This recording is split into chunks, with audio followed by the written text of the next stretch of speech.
More Heart Than Talent Radio. Jeffery Combs, President and Founder, Golden Mastermind Seminars Incorporated.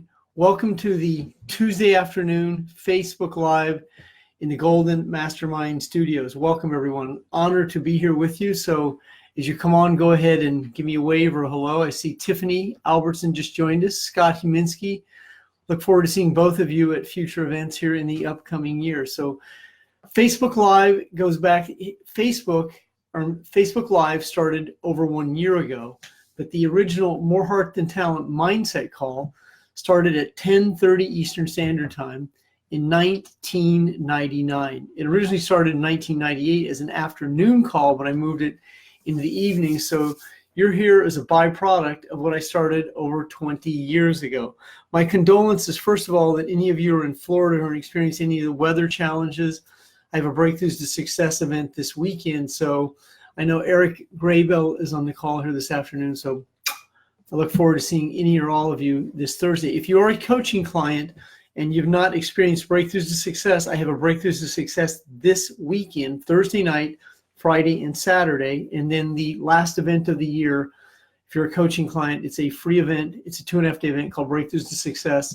You can attend the December one, game-changing event. Any of my clients that have ever attended will tell you that it is a must because of the content and the depth of what happens in a group forum of 20 to 25 like-minded individuals coming together for a common cause, letting go, empowerment, and then self-improvement. It's amazing what can happen with a collective consciousness. Now, today's Facebook Live is dedicated to a great topic. It is called, it's going to be a great call today. It's called Prospecting with Purpose. Now, what does that actually mean? It means if prospecting has more than one meaning. Obviously, it's to dig, it's to find. And in the context of today's Facebook Live, prospecting would be attraction, attracting a teammate, attracting a soulmate, attracting a vendor, a contractor, someone that you can create a collaboration with. Now, if you're specifically looking for a teammate, or if you're looking for a house to sell or a buyer, then we're going to really refine this. And I've been a very skilled prospector since the late 80s. I really learned how to prospect by cold calling and telephone calling back in the summer of 1976 with a company called Time Life Books. I was a telemarketer. I realized real quickly that I had a niche and a knack for it, and I was good at the art of asking questions. I further refined and defined that in college, selling radio and television time. I've also sold newspaper, yellow pages, and a whole host of multimedia products in the 70s and 80s. And as the 90s roll around, I moved into my direct sales career. And I also realized real quickly that I was very skilled at this specific niche in my profession. Unfortunately, for a large percent of society, prospecting represents pain rather than pleasure. The reason being is because if you have unresolved issues from past events, specifically with the rejection and abandonment, your brain will see that outcome as perceived pain, and then the body will go into fight or flight, and it'll create avoidance tendencies. I've been coaching for 22 years on assisting my clients to understand that prospecting is not painful. Prospecting is a necessary requirement of any profession that requires you to become skilled at selling. Sales is the highest paid profession in the world, but if you're not skilled at the application of selling, it will hinder and limit your ability to be successful and prosperous. Now, what happens to many good people is they get so much anxiety over the possibility of being rejected, the possibility of someone saying no, that their body goes into fight or flight, and they spend a good deal or a large amount of their career avoiding the perceived pain that is not real.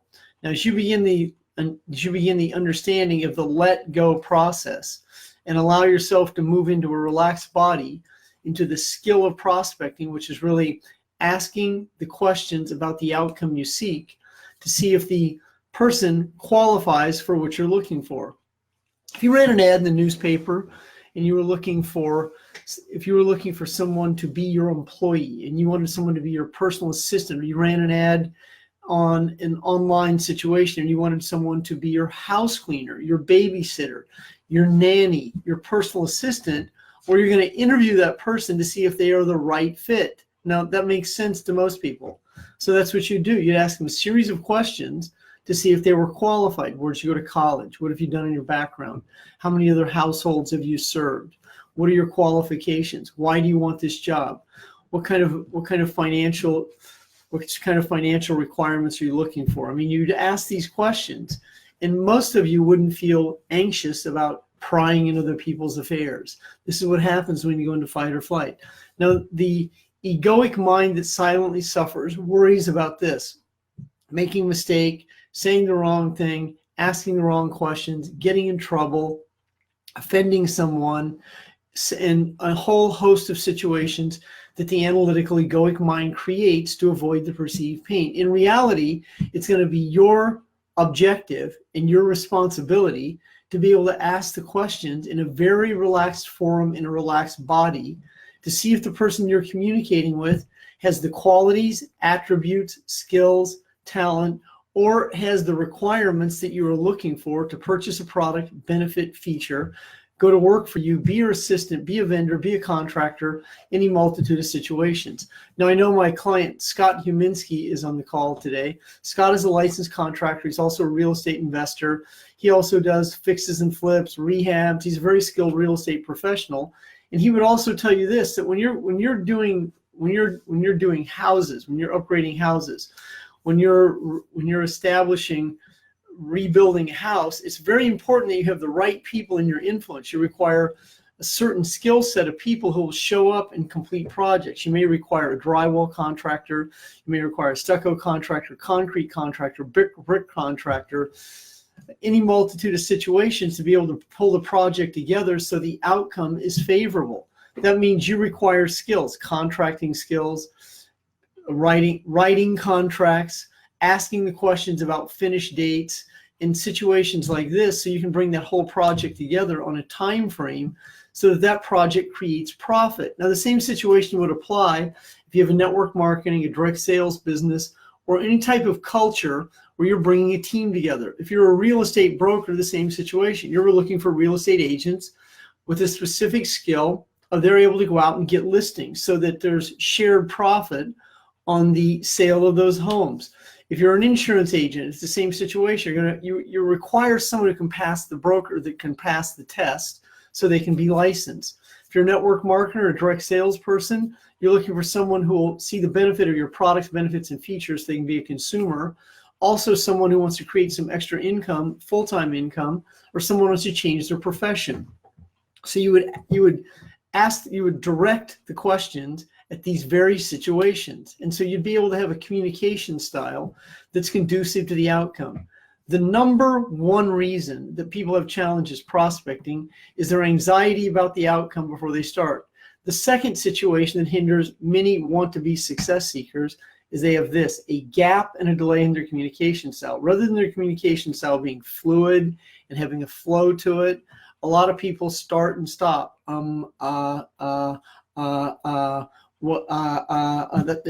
That's what many people do, and then their communication is inconsistent with what they think they want as an outcome, and then their words and their sentence structure are kinda, sorta.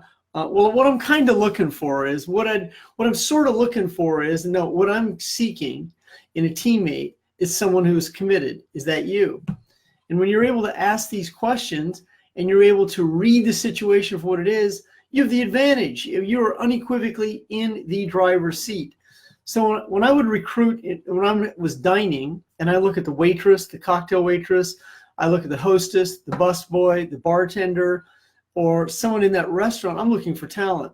I once dined in a restaurant in Sacramento, California called Il Fornio, Fornio, means little bakery. Now that is a restaurant, there are maybe 20 franchises in the United States. And at the time, there was one in Sacramento, California, in the Wells Fargo Bank building, a very cool restaurant. It has a great culture, that restaurant does. And I asked one of the waiters if he kept his options open for additional streams of income. And he let me know that he was already in another network marketing company at the time. Now, I didn't further the conversation, but I went back there a few times and eventually asked him a series of questions. He warmed up to me. I began to request his table. His name was Sean. He ended up joining me in my business. He became my first millionaire apprentice. His name is Sean Crum. Sean now lives in Kalispell, Montana. Sean spent 4 years with me as my teammate, 2 years, and then another 2 years as my millionaire apprentice. And he went on to do multiple real estate projects with me over about a 10-year period. He rehabbed an entire house for me between 1999 and 2001. So that all came from a waiter that I asked the questions in a sequence. I was in a health club in Stockton, California called Quail Lakes Athletic Club. And there was an Italian woman who was selling health club memberships. And I asked her the same question. You look like a very sharp, basically I said, you look like a sharp woman. And what has you at this job? I asked her a few questions, and I asked her if she kept her options open for additional streams of income. She asked me a little bit about what I did. I was able to answer the question quickly. I asked her if she'd be open listening to a conference call that night that was 20 minutes in length. The very next day she joined. 2 years later, she became a $500,000 income earner. Now that doesn't happen overnight, doesn't happen every day, but it does happen to me frequently. I'm able to ask the questions and the outcome. I recently asked a busboy, I said, Will, you keep your options open for additional streams of income, or have you ever considered owning your own business? He goes, I'm going to school. I didn't ask him that. I asked another waitress, keep your options open for additional streams of income, ever consider owning your own business? She goes, I'm going to nursing school. Now, in both those situations, neither one of those people answered my question. I didn't ask if they're going to nursing school. I didn't ask if they're going to college. I ask a closed-in question. An open-ended question is, why would you want to own a business? Why do you want to be a real estate investor? Why do you want to be a health coach? Why do you want to be a real estate agent? So those are expanded dream questions. Those are why questions. I want to pay off my bills. So most of society has very unclear, undefined goals. You'll find that out by asking questions. The people who have clearly defined goals have a much higher probability of being the type of person that you are looking for.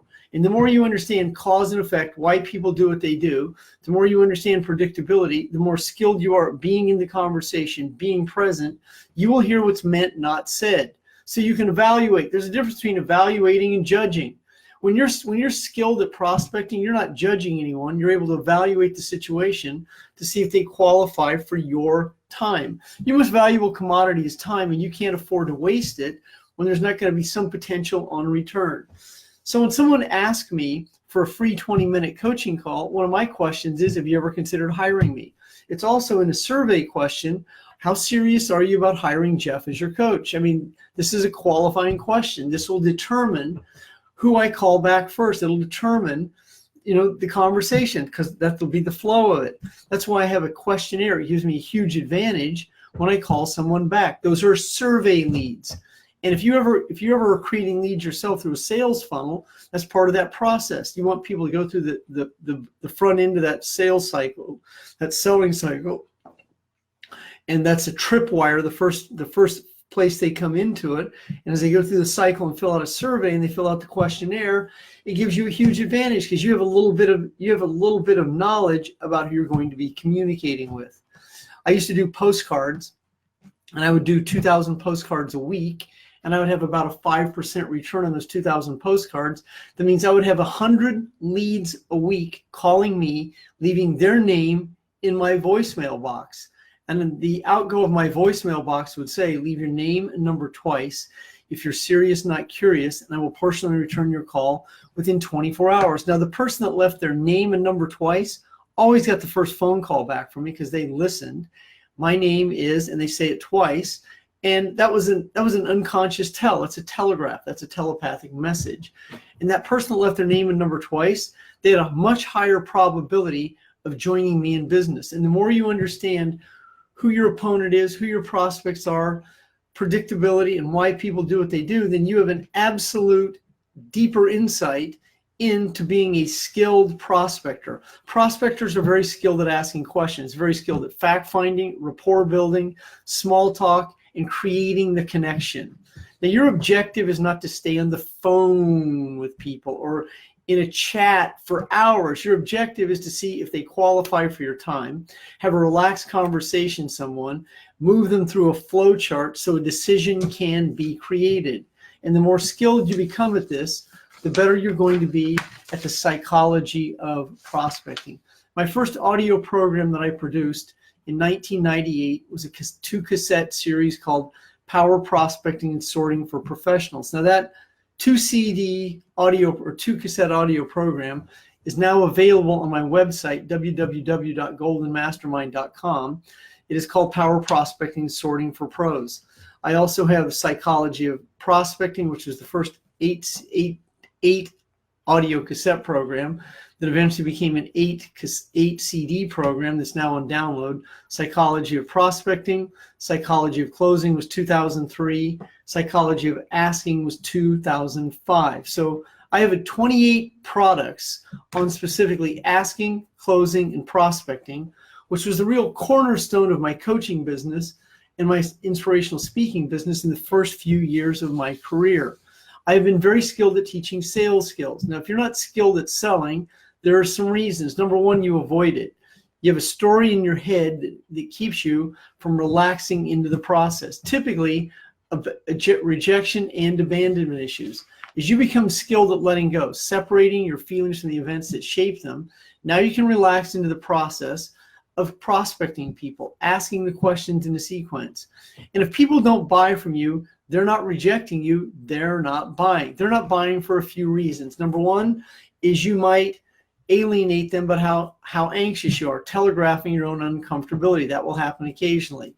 They don't buy because they're not interested. They don't buy because they're not a qualified buyer. They don't buy because they can't commit. They don't buy because they don't see the value. They don't buy because they have no credit.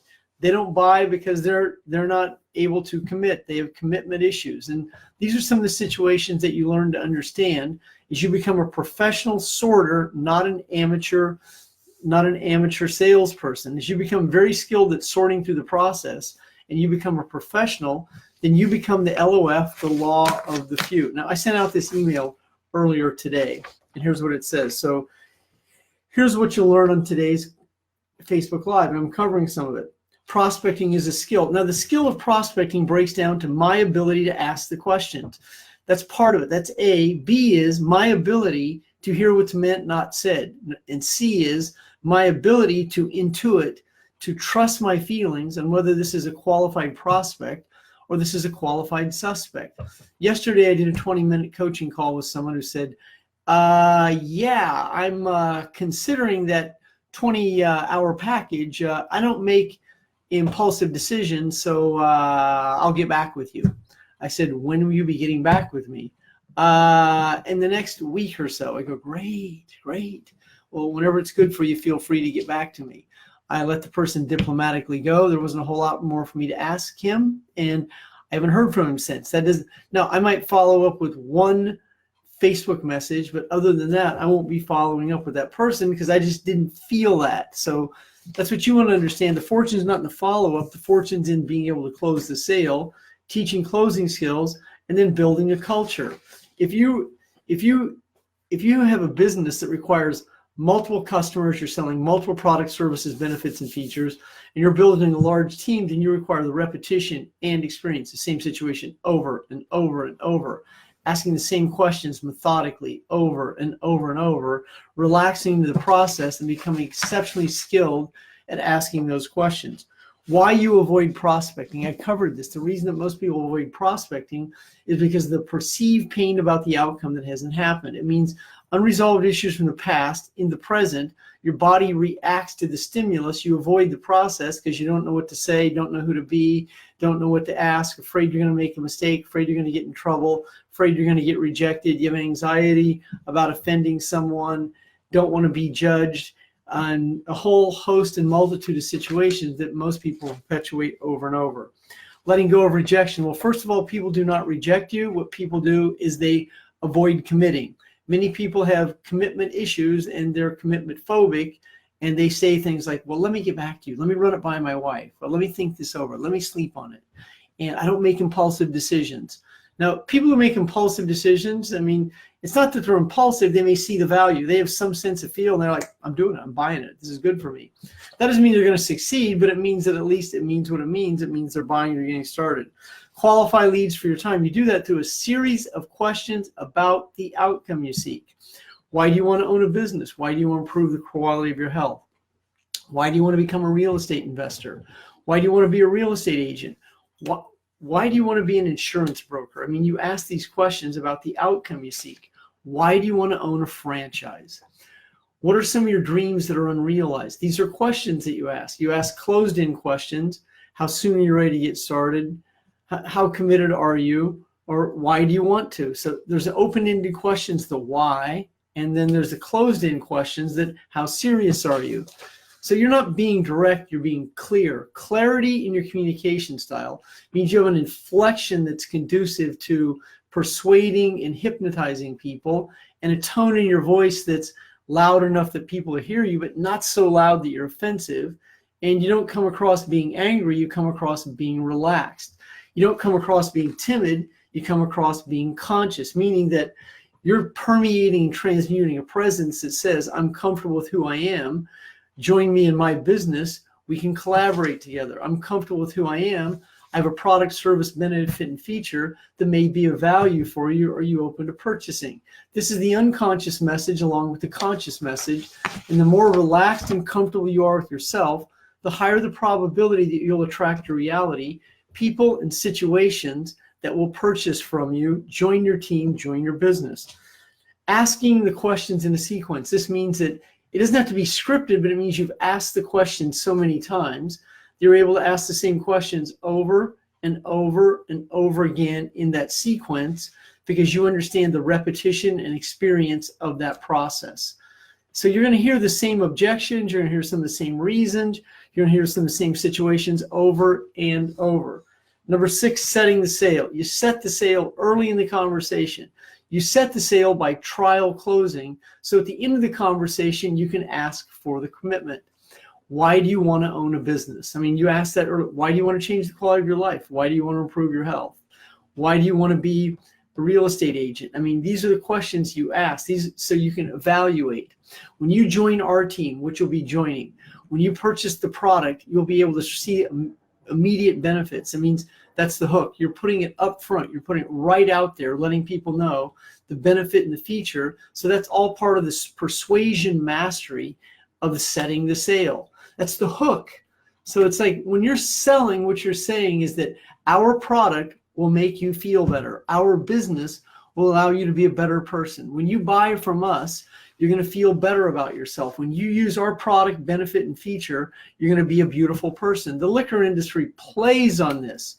When you drink Corona with that lime in the top of it, you're going to be a beautiful person. That's how all the liquor commercials do it. They show beaches, they show exotic locations, they show people holding hands, they show them having a good time. When you drink our liquor, when you drink our wine, when you go on our vacation, your relationship with your wife, your significant other is going to be improved because you're in an exotic locale. It's all very sexy, and they're marketing to your sex appeal. So you go, which lowers the resistance, and people buy. They go, oh, I want that. I have to have that. That's the psychology of selling. Once you start to understand that, you're selling to resolve a problem. And when you appeal to someone's problem, it lowers their resistance and their tendency to go, well, I'm not sure if I can afford that. So when the value is great enough, the cost does not matter to a percent of society. When someone's cost conscious, well, they're out of the game before they're in. How much does this cost? How much is your coaching? How much is that product? Well, someone who asks you cost questions without the value is not a qualified prospect. And then number 7, close the sale. Closing the sale means you're a finisher. You finish off the conversation.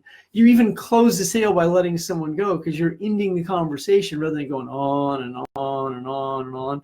Closing doesn't always mean that you receive the benefit, but it means that you're able to end the conversation because you can see it's not going to go anywhere. Jeffery Combs, president and founder, Golden Mastermind Seminars Incorporated. If you would like to receive a free 20-minute coaching evaluation or coaching insight from me, Jeffs, Jeffs, innercircle.com. You can fill out the survey. By the way, I just had a gentleman named Nikos from the Ukraine fill out one yesterday, a referral from one of my teammates 22 years ago referred that to me, a gentleman in the Ukraine. I'll be calling him at 9 o'clock this evening. So reaches all over the world. Jeffery Combs, president and founder, Golden Mastermind Seminars Incorporated. Breakthroughs to Success this Thursday, Friday, and Saturday. September 14th, Chicago, Illinois at the Westin in Rosemont. September 21st, Saddlebrook, New Jersey. I know Diane Hughes Hunt is on the line. Diane, won't be the same without you, baby. You host a lot of great More Heart Than Talent. Diane has now moved to Utah. We'll be bringing More Heart Than Talent to Salt Lake City in the very near future. And then September 28th, I'll be in one of my favorite cities, Los Angeles, California, at the Beverly Hills Hilton with Corey Blissett. You have a great day.